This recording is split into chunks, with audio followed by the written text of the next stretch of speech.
किनारे एक झोपड़ी में एक गरीब औरत अपने 3 बच्चों के साथ रहती थी। उसका पति कामचोर और नशेड़ी था। वो दिन भर ताड़ी पीकर सोया रहता और घर की हालत की कभी चिंता नहीं करता। बेचारी औरत सुबह सुबह गांव में निकलती और कभी किसी के बगीचे से अध पके फल तो कभी खेत से गिरी हुई रोटियां उठाकर ले आती। उसके भूखे बच्चे इंतजार करते रहते, माँ कुछ लाएगी तो हम खाएंगे। एक दिन वह किसी के आंगन से गन्ना तोड़ रही थी। तभी घर वाले ने पकड़कर उसे बुरी तरह पीटा और खौलते पानी से जला दिया। वह दर्द से तड़पती हुई घर पहुंची, लेकिन उसका पति बिना कुछ कहे वही खाना खाने बैठ गया और गुस्से में उसे फिर मारने लगा। उस रात बच्चे भूखे सो गए। माँ ने उन्हें अपनी छाती से लगाकर सुला दिया और चुपचाप आंसू बहाती रही। अगले दिन उसका पति हद पार कर गया।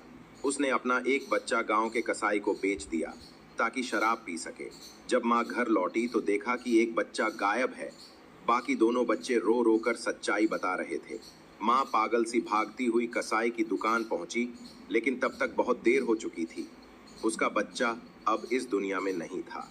वो वहीं सड़क पर गिरकर चीख चीख कर रो पड़ी। टूटे हुए दिल के साथ वो अपने बचे हुए बच्चों को लेकर जंगल की तरफ चली गई और नदी किनारे एक छोटी सी झोंपड़ी बना ली। बच्चे भूख से बिलबिला रहे थे। माँ हिम्मत करके खाने की तलाश में जंगल में निकल पड़ी, लेकिन किस्मत को कुछ और ही मंजूर था।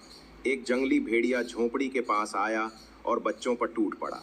जब तक माँ लौटी, उसके दोनों बच्चे खून में लथपथ पड़े थे। बेचारी माँ पागलों की तरह रोती रही, बच्चों को सीने से लगाती रही। फिर टूटे हुए दिल के साथ वो नदी में कूद गई और हमेशा के लिए इस दुनिया को छोड़ गई।